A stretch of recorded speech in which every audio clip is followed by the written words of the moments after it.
نصلی علی رسولہ الکریم اما بعد فاعوذ باللہ من الشیطان الرجیم بسم اللہ الرحمن الرحیم رب اشرح لی صدری ویسر لی امری واحلل عقدۃ من لسانی یفقہوا قولی۔ ناظرین، پروگرام اللہ کے خوبصورت نام کے ساتھ آپ کی خدمت میں حاضر ہیں۔ آج ہم انشاءاللہ اللہ سبحانہ وتعالیٰ کے نام الرحمن پر بات کریں گے۔ رحمان، بہت زیادہ مہربان، بہت زیادہ رحم فرمانے والا۔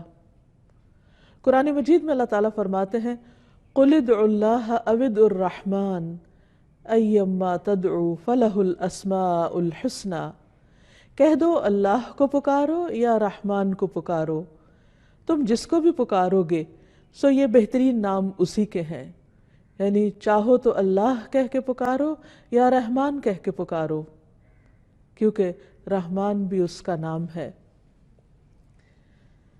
قرآن مجید کی ہر سورت سے پہلے سوائے سورت التوبہ کے بسم اللہ الرحمن الرحیم آتا ہے کہ اللہ کے نام کے ساتھ شروع کرتے ہیں جو بہت مہربان، بار بار رحم فرمانے والا ہے۔ تو اس سے یہ پتہ چلتا ہے کہ اللہ سبحانہ وتعالیٰ کی اس صفت کی بہت زیادہ تکرار ہے قرآن مجید میں۔ سورۃ فاتح کے شروع میں بھی الحمدللہ رب العالمین الرحمن الرحیم، سب تعریف اللہ کے لیے ہے جو رب ہے تمام جہانوں کا۔ کون ہے وہ رب؟ جو بہت ہی مہربان ہے، جس نے ہم پر ساری نعمتیں اس زمین کے اندر سے بھی نکالی اور آسمان سے بھی برسائیں اور ہر طرح سے ہمیں مالا مال کیا۔ یہ سب اس کی رحمت کی وجہ سے ہے، ورنہ ہم نے اپنے رب کے لیے کیا کیا ہے؟ اسے تو ہماری ضرورت بھی نہیں۔ ارشاد باری تعالیٰ ہے کتب علی نفسہ الرحمہ، اس نے اپنے اوپر رحمت کو لازم کر رکھا ہے، لکھ رکھا ہے، یعنی رحمت اس کی ہر چیز پر چھائی ہوئی ہے، ہر چیز پر غالب ہے۔ وہ بندوں کے ساتھ معاملہ بندوں کے اعمال کے مطابق نہیں کرتا، وہ اپنی رحمت کے ساتھ کرتا ہے۔ ہم بندے دن رات گناہ کرتے ہیں، دن رات اپنی جانوں پر ظلم کرتے ہیں، لیکن وہ ہم پر رحم کرتے ہوئے ہماری تمام ضروریات پوری کرتا ہے۔ الرحمن، جو بہت ہی مہربان ہے، اس کی یہ رحمت صرف انسانوں پر ہی نہیں، تمام مخلوقات پر ہے، تمام حیوانات پر ہے۔ اور پھر یہ رحمت ہی ہے جو انسان کے لیے امید اور آرزو کے دروازے کھولتی ہے اور انسان کے اندر چھپی ہوئی فطرت کو ابھارتی ہے، اسے نیک عمل پر ابھارتی ہے، اس کے اندر سے خوف اور مایوسی کو دور دھکیلتی ہے اور انسان کے دل میں امن و امان کا احساس دلاتی ہے، کیونکہ اسے معلوم ہے کہ اس کا رب بہت ہی مہربان ہے، بہت ہی رحم فرمانے والا ہے، جو ہر حال میں اپنے بندے کا خیال رکھنے والا ہے، خواہ بندہ نیک کام کر رہا ہو یا گناہ کے کام کر رہا ہو۔ اور پھر یہ بھی یاد رہے کہ رحمان کا یہ نام صرف رحمان کے لیے خاص ہے، اس لیے کوئی شخص اپنا نام صرف رحمان نہیں رکھ سکتا۔ ہاں، اللہ سبحانہ وتعالیٰ کو جو نام پسند ہے وہ عبد الرحمن ہے، یعنی رحمان سے پہلے عبد کا لفظ لگایا جائے کہ بندہ خود رحمان نہیں، کیونکہ کسی بھی انسان کے اندر رحمان جیسی صفت نہیں ہو سکتی، ہاں وہ رحمان کا بندہ ضرور ہو سکتا ہے۔ قرآن مجید میں متعدد جگہوں پر اللہ سبحانہ وتعالیٰ کے اس نام کا ذکر آیا ہے، تقریباً 45 جگہوں پر بسم اللہ الرحمن الرحیم کے علاوہ، اور قرآن مجید کی ایک سورت بھی اس نام سے ہے، سورۃ الرحمن، جو بہت ہی خوبصورت اور بہت ہی پیاری سورت ہے، جس میں اللہ سبحانہ وتعالیٰ کی بہت ساری نعمتوں کا ذکر ہوا ہے جو اس نے اپنے بندوں کے لیے دنیا اور آخرت میں تیار کی ہیں۔ بہت ہی بہترین چیزیں، ان میں سے ایک ایک چیز کا نام لیا، لیکن حیرت ہوتی ہے کہ سب سے پہلے اس نے اپنی جس نعمت کا ذکر کیا ہے وہ قرآن کی تعلیم ہے۔ ارشاد باری تعالیٰ ہے، سورت کا آغاز ہوتا ہے الرحمن علم القرآن۔ کون ہے رحمان؟ کون ہے رحم فرمانے والا؟ کون ہے مہربان جو قرآن کی تعلیم دیتا ہے؟ گویا انسان کی جتنی بھی ضروریات ہیں وہ رحمان نے پوری کی، لیکن ان میں سے سب سے بڑی ضرورت یعنی ضرورت ہدایت کہ انسان اس زندگی میں کس طرح اپنے عقل اور شعور اور ہوش و حواس کو صحیح طور پر استعمال کرے، کسی بھی کام میں کون سا راستہ اختیار کرے۔ اس نے اس کے لیے انسان کو تنہا نہیں چھوڑ دیا۔ الذی اعطی کل شیء خلقہ ثم ہدی، جس نے ہر چیز کو ایک صورت بخشی پھر ان کو راہ دکھائی۔ جس طرح اس نے پودوں کو سکھایا کہ انہوں نے کیا پیدا کرنا ہے، کیسے ظاہر ہونا ہے، جس نے ایک چھوٹے سے چھوٹے جانور کو اپنا کام سکھایا، اسی نے انسان کو زندگی گزارنے کا مکمل ضابطہ حیات دیا، بہترین طریقہ سکھایا، انسان کی ہدایت کا بندوبست کیا اور قرآن کی تعلیم دی۔ پھر اس کے بعد خلق الانسان، انسان کی تخلیق کی بات ہوئی کہ یہ بھی اس کی رحمت ہے۔ علمہ البیان، اس کو بولنا سکھایا، اسے اظہار خیال کرنا سکھایا، یہ بھی رحمان کی رحمت ہے۔ تو بہرحال اللہ سبحانہ وتعالیٰ کی اتنی نعمتیں ہیں، اتنی رحمتیں ہیں کہ جن کو انسان شمار نہیں کر سکتا، ان کو گن نہیں سکتا۔ اسی لیے سورۃ الرحمن میں بار بار اس آیت کی تکرار ہوتی ہے، فَبِأَيِّ آلَاءِ رَبِّكُمَا تُكَذِّبَانِ، تم اپنے رب کی کون کون سی نعمتوں کا انکار کرو گے، کن کن نعمتوں کو جھٹلاؤ گے۔ تو ہم کسی بھی نعمت کا انکار نہیں کر سکتے، کیونکہ اگر رب عطا نہ کرے تو کوئی انسان یا کوئی دوسری مخلوق انسان کو یا دوسری مخلوقات کو وہ سب کچھ دے نہیں سکتی۔ اسی طرح قرآن مجید میں ایک اور جگہ پر آتا ہے، هو اللہ الذی لا الہ الا هو عالم الغیب والشہادہ هو الرحمن الرحیم، کہ وہ اللہ کون ہے، اس کا تعارف کیا ہے، وہی جس کے سوا کوئی الہ نہیں، جو غیب اور حاضر کا جاننے والا، جو بہت ہی مہربان، بہت ہی لطف و کرم کرنے والا اور بار بار رحم کرنے والا رب ہے۔ ایک اور جگہ پر فرمایا کہ یہ قرآن تنزیل من الرحمن الرحیم، یہ رحمان الرحیم کی طرف سے نازل کردہ ہے۔ یہاں پر ایک اور حیرت کی بات یہ ہے کہ رحمان کے ساتھ مزید تاکید کے لیے صفت الرحیم کا بھی بار بار ذکر آتا ہے، یعنی اس کی رحمت خاص بھی ہے اور اس کی رحمت عام بھی ہے، اس کی رحمت انسانوں پر بھی ہے اور اس کی رحمت حیوانوں پر بھی ہے، اس کی رحمت ماننے والوں پر بھی ہے اور اس کی رحمت ان پر بھی ہے جو اس کے وجود کا ہی انکار کرتے ہیں یا اس کے ساتھ دوسروں کو شریک ٹھہراتے ہیں۔ ایسی رحمت اور کس کے اندر ہوگی؟ پھر اسی طرح نبی صلی اللہ علیہ وسلم نے بھی متعدد احادیث میں اللہ سبحانہ وتعالیٰ کی اس صفت کا ذکر کیا ہے، اس نام کا ذکر کیا ہے اور اس کی نسبت سے کچھ تعلیمات دی ہیں۔ مثلا ایک حدیث میں نبی صلی اللہ علیہ وسلم نے فرمایا، گھوڑے 3 قسم کے ہوتے ہیں، بعض گھوڑے تو رحمان کے ہوتے ہیں اور بعض انسان کے اور بعض شیطان کے، اور رحمان کا گھوڑا تو وہ ہوتا ہے جسے اللہ کے راستے میں باندھا جائے۔ تو گویا اللہ سبحانہ وتعالیٰ کی یہ رحمت ہے کہ اس نے ہمارے لیے سواریوں کا انتظام کیا، یہ اس کی رحمت ہے کہ اس نے ہمارے کھانے پینے کے لیے طرح طرح کی چیزیں اگائیں، اس کی رحمت ہے کہ اس نے ہمارے زبان کو ذائقہ کی قوت دی کہ ہم مختلف چیزوں کو چکھ سکیں اور ان سے لطف اٹھا سکیں۔ یہ اس کی رحمت ہے کہ اس نے صرف چکھنے کی نہیں، سونگھنے کی صلاحیت بھی دی تاکہ جو چیز کھا رہے ہیں اس کے ذائقے کے ساتھ ساتھ اس کی خوشبو سے بھی فائدہ اٹھائیں۔ پھر اس نے ہمیں دیکھنے کی صلاحیت بخشی، یہ بھی اس کی رحمت ہے کہ جب ہم دیکھتے ہیں تو دیکھ کر بھی اس سے لطف اٹھاتے ہیں۔ پھر اسی طرح اس نے چھونے کی صلاحیت دی، اس کی مختلف طرح کی نعمتوں کو جب ہم کھا رہے ہوتے ہیں، استعمال کر رہے ہوتے ہیں تو ان کو ہاتھوں سے چھو کر بھی ایک لذت حاصل کرتے ہیں۔ یہ سب کچھ اس کی رحمت ہی تو ہے کہ اس نے اپنے بندے کو اتنی بہترین قوتوں اور صلاحیتوں سے نوازا ہے۔ ان ساری نعمتوں کے ہوتے ہوئے انسان اپنے رب کا بڑا ہی ناشکرا ہے، اور رب اس بات کا شکوہ بھی کرتے ہیں۔ وہ رب رحیم قرآن مجید میں ہمیں بتاتے ہیں کہ بعض لوگ ایسے ہیں کہ جو رحمان کی ان نعمتوں کو، اس رحمت کو محسوس ہی نہیں کرتے۔ قرآن مجید میں آتا ہے، وَإِذَا رَآكَ الَّذِينَ كَفَرُوا إِن يَتَّخِذُونَكَ إِلَّا هُزُوًا أَهَذَا الَّذِي يَذْكُرُ آلِهَتَكُمْ وَهُمْ بِذِكْرِ الرَّحْمَنِ هُمْ كَافِرُونَ۔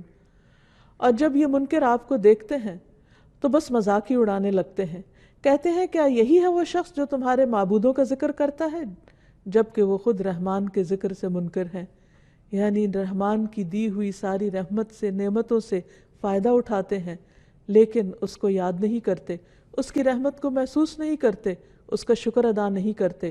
اور جب ان سے کہا جاتا ہے کہ رحمان کو سجدہ کرو تو کہتے ہیں وہ رحمان کیا ہوتا ہے؟ وَإِذَا قِيلَ لَهُمُ اسْجُدُوا لِلرَّحْمَنِ قَالُوا وَمَا الرَّحْمَنُ أَنَسْجُدُ لِمَا تَأْمُرُنَا وَزَادَهُمْ نُفُورًا۔ اور جب انہیں کہا جاتا ہے کہ رحمان کو سجدہ کرو تو کہتے ہیں کہ رحمان کیا ہوتا ہے؟ کیا ہم اس کو سجدہ کریں جس کا تو ہمیں حکم دیتا ہے؟ اور یہ دعوت ان کی نفرت میں مزید اضافہ کرتی ہے۔ لیکن اس کے باوجود کہ وہ رحمان کو سجدہ نہیں کرتے، وہ اس کی نعمتوں کا اعتراف نہیں کرتے، وہ اس کی مہربانیوں کو محسوس نہیں کرتے، رحمان اپنی رحمت کرنا بند نہیں کرتا، پھر بھی وہ دن رات ان پر اپنی رحمت کرتا چلا جاتا ہے۔ پھر اسی طرح ہم دیکھتے ہیں کہ مشرکین مکہ بھی اللہ سبحانہ وتعالیٰ کی اس صفت کے ساتھ اس کے اس نام کو نہیں جانتے تھے، نہیں پہچانتے تھے۔ صلح حدیبیہ کا واقعہ تاریخ کا مشہور واقعہ ہے، جس میں سہیل بن عمر آیا تو کہنے لگا کہ ہمارے اور اپنے درمیان صلح کی ایک تحریر لکھ لیں۔ چنانچہ نبی صلی اللہ علیہ وسلم نے کاتب کو بلوایا اور فرمایا کہ لکھو بسم اللہ الرحمن الرحیم، اللہ کے نام کے ساتھ جو مہربان ہے، رحمان ہے، بہت بار بار رحم فرمانے والا ہے۔ تو سہیل کہنے لگا اللہ کی قسم میں رحمان کو نہیں جانتا۔ یہ کس قدر حیرت کی بات ہے کہ جس کی رحمت سے ہم سانس لیتے ہیں، جس کی رحمت سے ہم چلتے پھرتے ہیں، جس کی رحمت سے یہ ساری کائنات ہمارے لیے مسخر کی گئی، جس کی رحمت کی وجہ سے ہمیں ہر چیز کی تعلیم دی گئی، ہمیں عقل اور سوچنے سمجھنے کی قوت دی گئی، اسی کو انسان نہ پہچانے، اسی کی ناشکری کرے۔ تو کہنے لگا کہ میں رحمان کو نہیں جانتا، وہ کیا چیز ہے؟ ہاں تم یوں لکھو بسمک اللہم، جیسے تم پہلے لکھا کرتے تھے۔ انسان کے لیے کس قدر بدقسمتی کی بات ہے کہ وہ اپنے رب کی رحمت کو محسوس نہ کرے، کیونکہ یہی رحمت انسان کے اندر ایک رقت پیدا کرتی ہے، اپنے رب کا ایک قرب نصیب کرتی ہے۔ اس رحمت کا احساس بندے کے اندر بندوں کے لیے بھی مہربانی کا جذبہ پیدا کرتا ہے۔ اور رحمان صرف الرحمن نہیں بلکہ ارحم الراحمین ہے، سب رحم کرنے والوں سے بڑھ کر رحم فرمانے والا ہے۔ ابو ہریرہ کہتے ہیں کہ نبی صلی اللہ علیہ وسلم کے پاس ایک آدمی آیا اور وہ اپنے بچے کو لے کر اسے سینے سے لگانے لگا، اسے پیار کرنے لگا۔ تو آپ نے اس سے پوچھا کہ کیا تمہیں اس پر رحم آتا ہے، یعنی تمہارے دل میں اس کے لیے محبت ہے؟ تو اس نے کہا جی ہاں۔ تو آپ نے فرمایا اللہ کو تم پر اس سے بھی زیادہ رحم آتا ہے، یعنی جس طرح ایک والد یا ایک ماں اپنے بچے سے پیار کرتی ہے اور اس پر رحم کرتی ہے، اس پر شفقت کرتی ہے، اس کا خیال کرتی ہے، اس کی نگہبانی کرتی ہے، فرمایا اللہ سبحانہ وتعالیٰ کو اس سے بھی زیادہ تم پر رحم آتا ہے جس طرح تمہیں اپنے اس بچے پر رحم آتا ہے، اور وہ ارحم الراحمین ہے، سب سے بڑھ کر رحم فرمانے والا ہے، اور اس کی رحمت اس کے غضب پر غالب ہے۔ حضرت ابو ہریرہ کہتے ہیں کہ رسول اللہ صلی اللہ علیہ وسلم نے فرمایا جب اللہ تعالیٰ مخلوق کو پیدا کر چکا تو اپنی کتاب یعنی لوح محفوظ میں جو اس کے پاس عرش پر موجود ہے اس نے یہ لکھ دیا کہ میری رحمت میرے غضب پر حاوی ہے، یعنی اللہ سبحانہ وتعالیٰ کی رحمت اس کے غصے اور اس کے غضب سے کہیں زیادہ ہے۔ ایک اور حدیث سے ہمیں پتہ چلتا ہے کہ اس کی رحمت کے 100 حصے ہیں جن میں سے اس نے صرف ایک حصہ زمین پر اتارا ہے۔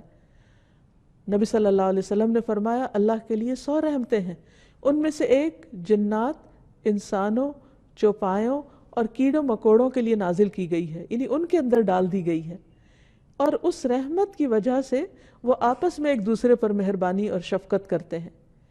اسی وجہ سے وحشی جانور اپنے بچے پہ شفقت کرتا ہے، یعنی دوسرے جانوروں کو وہ ہنٹ کر لیتا ہے، ان کا شکار کرتا ہے، لیکن اپنے بچے کو وہ پلنے دیتا ہے۔ اور اللہ سبحانہ وتعالیٰ نے 99 رحمتیں بچا کر رکھی ہیں جن سے وہ قیامت کے دن اپنے بندوں پر رحمت کرے گا، کیونکہ قیامت کے دن کوئی بھی ایسا نہ ہوگا کہ جس کے اعمال ایسے ہوں کہ وہ صرف اپنے اعمال کی وجہ سے جنت میں جا سکے۔ اسی لیے اللہ سبحانہ وتعالیٰ نے جنت کو بھی اپنی رحمت کہا ہے کہ انتی رحمتی، تو میری رحمت ہے، ارحم بکی من اشاء، تیرے ذریعے میں جس پہ چاہوں گا رحم فرماؤں گا۔ یعنی کسی بھی انسان کا جنت میں جانا صرف اور صرف اللہ کی رحمت کی بنا پر ہے۔ پھر سوال یہ پیدا ہوتا ہے کہ اگر اللہ کی رحمت سے ہی جنت میں جانا ہے تو پھر اچھے عمل کی کیا ضرورت ہے؟ ہاں، اچھے اعمال، نیک اعمال، اللہ سبحانہ تعالیٰ کو راضی کرنے والے اعمال اللہ کی رحمت کو جوش میں لاتے ہیں، وہ اس کی رحمت کو لانے کا سبب بنتے ہیں۔ ایک اور حدیث میں بھی آتا ہے، نبی صلی اللہ علیہ وسلم نے فرمایا اللہ تعالیٰ نے اپنی رحمت کو 100 اجزاء میں تقسیم کیا، جن میں سے 99 اس کے اپنے پاس ہیں اور ایک حصہ اس نے زمین پہ نازل کیا۔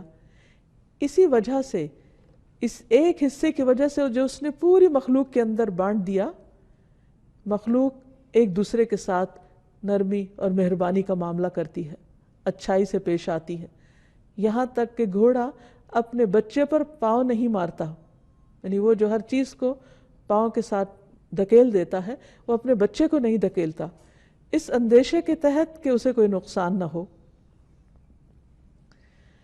پھر یہ ہے کہ قیامت کے دن اس ایک حصے کی واپسی اور اللہ کے دوستوں کو اس سے مکمل فائدہ پہنچے گا۔ اللہ سبحانہ تعالیٰ نے یہ جو ایک حصہ رحمت کا دنیا میں اتارا ہے، قیامت کے دن یہ بھی اپنے 99 حصوں میں ڈال کر 100 پوری کر کے اپنے اولیاء اور اپنے دوستوں پر نچھاور فرمائے گا۔ رسول اللہ صلی اللہ علیہ وسلم نے فرمایا اللہ تعالیٰ کے پاس 100 رحمتیں ہیں، جن میں سے اللہ نے تمام زمین والوں پر صرف ایک رحمت نازل کی ہے، اور باقی 99 اللہ تعالیٰ نے اپنے اولیاء کے لیے رکھ چھوڑی ہیں۔ پھر اللہ اس ایک رحمت کو بھی، یعنی جو ابھی اس نے اس دنیا میں اتاری ہوئی ہے، اسے بھی اس 99 کے ساتھ ملا دے گا، اور قیامت کے دن اپنے دوستوں پر اپنی 100 رحمتیں پوری فرما دے گا۔ تو آپ سوچئے کہ پھر وہ کیسا انعام ہوگا، کیسا اکرام ہوگا، کیسا احسان ہوگا جو وہ اپنے بندوں پر کرے گا۔ اللہ سبحانہ تعالیٰ کی رحمت محسنین کے بہت قریب ہے، جیسے کہ ارشاد فرمایا ان رحمت اللہ قریب من المحسنین، اللہ کی رحمت نیکی کرنے والوں، احسان کرنے والوں کے بہت قریب ہے۔ یعنی ویسے تو اللہ سبحانہ تعالیٰ کی رحمت ہر ایک کے لیے ہے، لیکن قیامت کے دن وہ خاص اس کے دوستوں کے لیے ہوگی۔ وہ دوست کون ہیں؟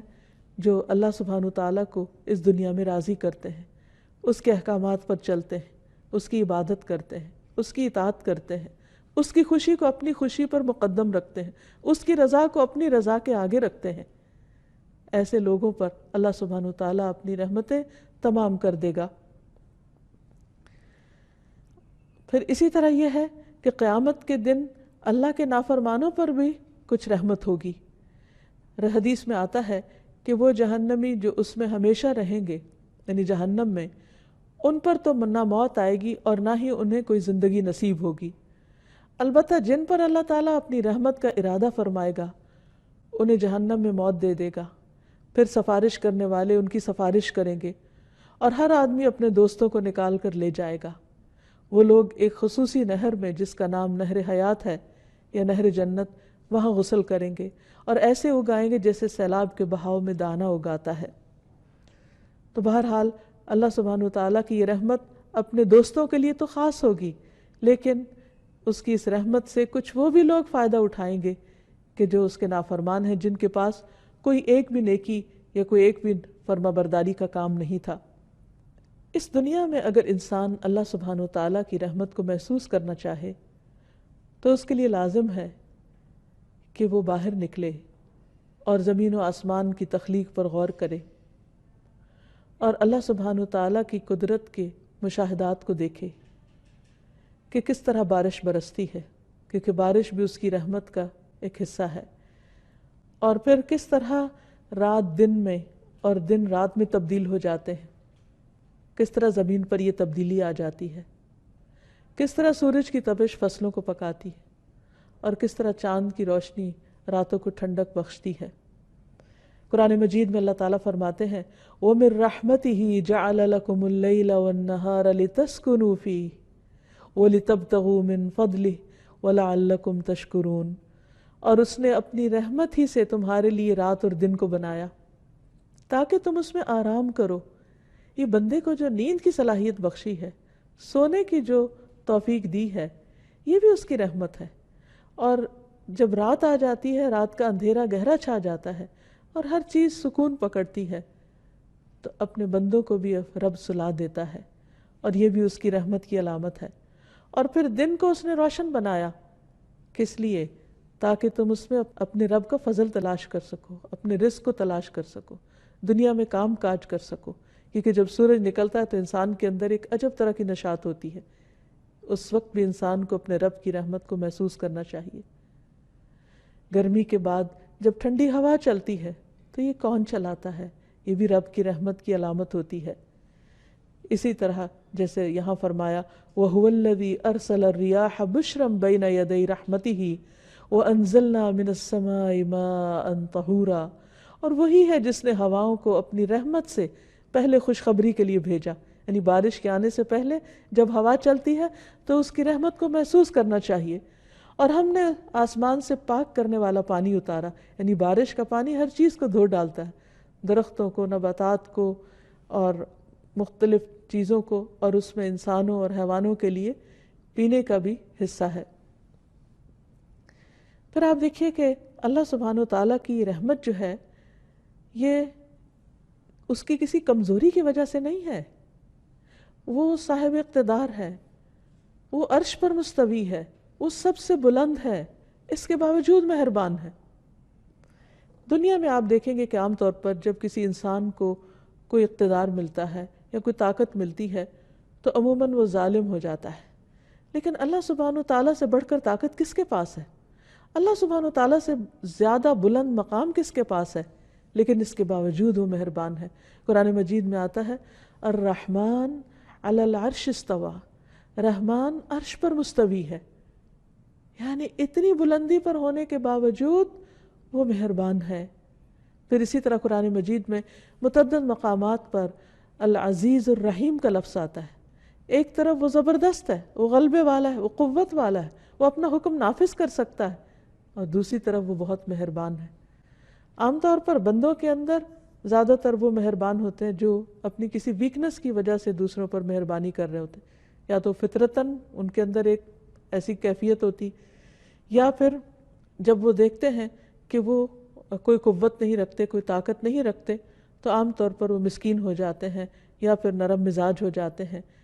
بائی چوائس بہت کم لوگ مہربانی کا رویہ اختیار کرتے ہیں، کیونکہ جو جو نعمتیں زیادہ ہوتی چلی جاتی ہیں، یعنی ان پر اللہ کا فضل زیادہ ہوتا ہے، وہ تو بندوں کے ساتھ مہربانی کی خو کو چھوڑ دیتے ہیں، الا ماشاء اللہ، مگر یہ کہ جس کو اللہ توفیق دے۔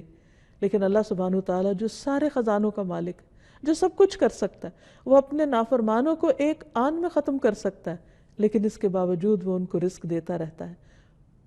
اور ایک اور جگہ پر فرماتا ہے وَرَبُّكَ الْغَفُورُ ذُو الرَّحْمَةِ، تیرا رب بخشنے والا ہے، رحم فرمانے والا ہے۔ لَوْ يُؤَاخِذُهُمْ بِمَا كَسَبُوا لَعَجَّلَ لَهُمُ الْعَذَابَ، اگر وہ بندوں کے گناہوں کی وجہ سے انہیں پکڑنے لگے تو بہت جلد ان کو عذاب دے دے، لیکن وہ ایسا نہیں کرتا۔ اور آپ دیکھیے، کسی اور کی بات چھوڑیے، خود ہم اپنے آپ پر غور کریں تو ہم ایک دن میں کتنی نافرمانیاں کر جاتے ہیں، لیکن اس کے باوجود ہم چلتے پھرتے، کھاتے پیتے سب کچھ کرتے ہیں، اور پھر اللہ سبحانہ وتعالیٰ ہمیں پلٹنے کا موقع بھی دیتے ہیں کہ ہم اس سے معافی مانگ لیں تو معاف بھی کر دے گا۔ یعنی ساری نعمتیں لینے کے بعد حق تو یہ تھا کہ ہم اس کا شکر ادا کرتے، اس کی فرما برداری کرتے، اس کو خوش کرتے، لیکن الٹا ہم اس کو ناراض کرتے۔ جب ناراض کر چکتے تو وہ پھر بھی ہمیں نہیں چھوڑتا، اس کی رحمت کو دیکھیے، پھر وہ اپنی طرف بلاتا ہے کہ آؤ اپنے رب کی طرف پلٹ آؤ، اس کی رحمت تمہیں ڈھانپ لے گی۔ پھر آپ دیکھیے کہ دنیا میں یہ ساری نعمتیں، یہ رحمتیں تو سب کے لیے عام ہیں، لیکن ایک دن پھر ایسا آئے گا کہ جب بندوں میں فرق کر دیا جائے گا، ایک طرف اس کے اطاعت گزار بندے ہوں گے جن پر وہ اپنی ساری نعمتیں اور رحمتیں پوری کرے گا، اور دوسری طرف اس کے گناہگار بندے ہوں گے۔ ان گناہگاروں میں سے بھی وہ بہت کو بخش دے گا، ہاں صرف ان کو چھوڑ دے گا جو شرک کرنے والے ہوں گے، کیونکہ اللہ سبحانہ وتعالیٰ نے فرمایا کہ اللہ تعالیٰ سارے گناہوں کو معاف کر دے گا، ہاں شرک تو شرک کا گناہ نہیں معاف کرے گا۔ جیسا کہ باقی تمام ناموں کے ساتھ اللہ سبحانہ وتعالیٰ کو پکارا جاتا ہے، اسی طرح اس کی اس صفت کے ساتھ بھی اس کو پکارنا چاہیے۔ نبی صلی اللہ علیہ وسلم نے کچھ ایسی دعائیں سکھائی ہیں کہ جن میں رحمان کا ذکر آتا ہے۔ مثلا قرض کی ادائیگی میں آسانی کے لیے رحمان کو پکارنا چاہیے۔ حضرت انس کی روایت ہے کہ رسول اللہ صلی اللہ علیہ وسلم نے حضرت معاذ سے فرمایا، کیا میں تمہیں ایسی دعا سکھاؤں کہ اگر تم اس کے ساتھ دعا کرو تو تم پر احد پہاڑ کے برابر بھی قرضہ ہو تو اللہ تعالیٰ تم سے ادا کر دے گا۔ اے معاذ یہ پڑھا کرو، اللہم مالک الملک تؤتی الملک من تشاء وتنزع الملک ممن تشاء وتعز من تشاء وتذل من تشاء بیدک الخیر انک علی کل شیء قدیر، رحمن الدنیا والآخرة ورحیمہما تعطیہما من تشاء وتمنع منہما من تشاء، ارحمنی رحمتا تغنینی بہا عن رحمت من سواک۔ اے اللہ بادشاہت کے مالک، تو جسے چاہتا ہے بادشاہت عطا کرتا ہے، جس سے چاہتا ہے ملک چھین لیتا ہے، جس کو تو چاہتا ہے عزت دیتا ہے اور جس کو تو چاہتا ہے ذلیل کر دیتا ہے۔ تیرے ہی ہاتھ میں خیر و بھلائی ہے اور تو ہی ہر چیز پر قدرت رکھتا ہے، دنیا اور آخرت کا رحمان اور رحم کرنے والا ہے۔ تو جسے چاہتا ہے دنیا اور آخرت دیتا ہے اور ان کو جن سے چاہتا ہے روک دیتا ہے، یعنی جسے چاہے دونوں جگہ دے اور جن سے چاہے روک لے، کیونکہ ہر چیز تیرے اختیار میں ہے۔ مجھ پر ایسی رحمت سے رحم فرما، کیا خوبصورت انداز ہے۔ یا رب تو مجھ پر ایسی رحمت سے رحم فرما جو مجھے تیرے علاوہ کی رحمت سے بے نیاز کر دے، پھر میں کسی اور کی طرف نہ دیکھوں، تو ہی اپنا کرم فرما دے۔ تو جو شخص اس طریقے سے اپنے رب سے مانگتا ہے، اللہ سبحانہ وتعالیٰ اس کے اوپر سے بڑا قرض اتار دیتے ہیں، خواہ احد پہاڑ جتنا ہی کیوں نہ ہو۔ اسی طرح ہم دیکھتے ہیں کہ اللہ سبحانہ وتعالیٰ کی رحمت کی دعائیں مختلف انداز میں نبی صلی اللہ علیہ وسلم نے کی۔ مثلا نماز کے دوران 2 سجدوں کے بیچ میں جو دعا ہے، اللہم اغفر لی ورحمنی، اے اللہ مجھے بخش دے اور مجھ پر رحم فرما۔ اسی طرح قرآنی دعاؤں میں بھی واعف عنا واغفر لنا ورحمنا کے الفاظ آتے ہیں کہ اے اللہ تو ہمیں معاف کر دے، ہمیں بخش دے اور ہم پر رحم فرما۔ والدین کے لیے خاص دعا جو اللہ تعالیٰ نے سکھائی اپنے بندوں کو، وہ بھی رحمت ہی کی دعا ہے۔ وَقُلْ رَبِّ ارْحَمْهُمَا كَمَا رَبَّيَانِي صَغِيرًا، اے اللہ ان دونوں پر یعنی میرے والدین پر رحم فرما جیسے انہوں نے چھوٹا ہونے کی حالت میں مجھے پالا تھا، یعنی جیسے یہ میرے لیے مہربان تھے تو ان کے لیے مہربان ہو جا۔ ایک اور جگہ پر آتا ہے وَقُلْ رَبِّ اغْفِرْ وَارْحَمْ وَأَنْتَ خَيْرُ الرَّاحِمِينَ، آپ کہہ دیجئے اے میرے رب بخش دے اور رحم فرما، اور تو رحم کرنے والوں میں سب سے زیادہ رحم فرمانے والا ہے۔ پھر اسی طرح ایوب علیہ السلام کی تکلیف جب زیادہ ہو گئی تو انہوں نے اپنے رب کو پکارا، انی مسنی الضر وانت ارحم الراحمین، تو رب کی رحمت جوش میں آ گئی اور ان کی تکلیف جو پچھلے 18 سال سے ان کے لیے باعث اذیت تھی، اللہ سبحانہ وتعالیٰ نے ان کی تکلیف کو اس دعا کی وجہ سے دور کر دیا۔ پھر اسی طرح موسیٰ علیہ السلام نے دعا مانگی، رب اغفر لی ولاخی وادخلنا فی رحمتک وانت ارحم الراحمین، اللہ مجھے بخش دے اور میرے بھائی کو بخش دے اور ہمیں اپنی رحمت میں داخل کر لے، اور تو سب سے بڑھ کر رحم فرمانے والا ہے۔ تو بات یہ ہے کہ انسان پر جس بھی قسم کی مشکلات ہوں اور اس کے جیسے بھی حالات ہوں اور وہ جتنا بھی گناہ گار ہو، اس نے کوئی بھی اگر زندگی میں زیادتی کی ہو تو اسے اپنے رب کی رحمت سے مایوس نہیں ہونا چاہیے، اسے رب کو یا رحمان کہہ کر اس کی رحمت کا مطالبہ کرنا چاہیے، اس کی رحمت کی دعا کرنی چاہیے، اس کی رحمت کو جوش میں لانا چاہیے، اسی کے دامن میں پناہ لینی چاہیے، اس لیے کہ وہ سب سے بڑھ کر رحم فرمانے والا ہے۔ کبھی بھی شیطان اگر دل میں یہ وسوسہ ڈالے کہ تم نے تو اتنے گناہ کر لیے ہیں کہ تمہاری دعا نہیں سنی جائے گی، تو اس خیال کو جھٹک دیجئے۔ بندہ ہمیشہ یہ یاد رکھے کہ میرا رب سب سے بڑھ کر رحمان ہے، ارحم الراحمین ہے، سب سے بڑھ کے رحم فرمانے والا ہے، اس لیے میں اسی کے در پر جھک جاؤں گا، اسی سے مانگوں گا اور وہ مجھ پر ضرور رحم فرمائے گا۔ پورے یقین اور پورے اعتماد کے ساتھ پکارتے رہیے۔ اب سوال یہ پیدا ہوتا ہے کہ اگر رب اتنا مہربان ہے تو بندے کو کیا کرنا چاہیے؟ ہمارے لیے کیا حکم ہے؟ پہلی بات تو یہ کہ رب کی رحمت کو محسوس کریں، مختلف آیات اور مختلف نشانیوں میں اس کی رحمت کو پہچانیں، خود اپنے وجود اور خود کو ملنے والی نعمتوں کی پہچان کریں، ان کو شمار کریں، ان کا احساس کریں، پھر اپنے گناہوں کو دیکھیں اور پھر اپنے اندر ایسی صفات پیدا کرنے کی کوشش کریں کہ جو رحمان کو پسند ہو، تاکہ ہم عباد الرحمن بن جائیں۔ قرآن مجید میں اللہ تعالیٰ فرماتے ہیں وَعِبَادُ الرَّحْمَنِ الَّذِينَ يَمْشُونَ عَلَى الْأَرْضِ هَوْنًا، اور رحمان کے بندے تو وہ ہوتے ہیں جو زمین پر آہستگی سے چلتے ہیں، دوسرے لفظوں میں زمین پر رحم کرتے ہوئے، پاؤں مار کر نہیں چلتے، تکبر سے نہیں چلتے، آہستگی سے چلتے ہیں، وہ ہر ایک کے حقوق کا خیال رکھتے ہیں۔ وَإِذَا خَاطَبَهُمُ الْجَاهِلُونَ قَالُوا سَلَامًا، اور جب جاہلوں سے، لا علم لوگوں سے ان کی بات ہوتی ہے، یا لا علم لوگ ان سے بات کرتے ہیں، یا کوئی جھگڑا کرتے ہیں، یا ان کے ساتھ کوئی بد اخلاقی برتتے ہیں، تو وہ ان کے ساتھ الجھتے نہیں، ان کے ساتھ سخت باتیں نہیں کرتے، قالوا سلاما، ان پر سلامتی بھیج کر ان سے الگ ہو جاتے ہیں، بات کو طول نہیں دیتے۔ یہ ہیں ان بندوں کی خصوصیات جو اپنے رب کی رحمت کو پہچانتے ہیں۔ والذین یبیتون لربہم سجدا وقیاما، اور جو راتیں اس حال میں گزارتے ہیں کہ اپنے رب کے حضور سجدے اور قیام کرتے ہیں تاکہ اپنے رب کی رحمت کو پکار سکیں۔ والذین یقولون ربنا اصرف عنا عذاب جہنم ان عذابها کان غراما، اور جو کہتے ہیں اے ہمارے رب ہم سے جہنم کا عذاب پھیر دے، بے شک اس کا عذاب ہمیشہ کے لیے چمٹ جانے والا ہے۔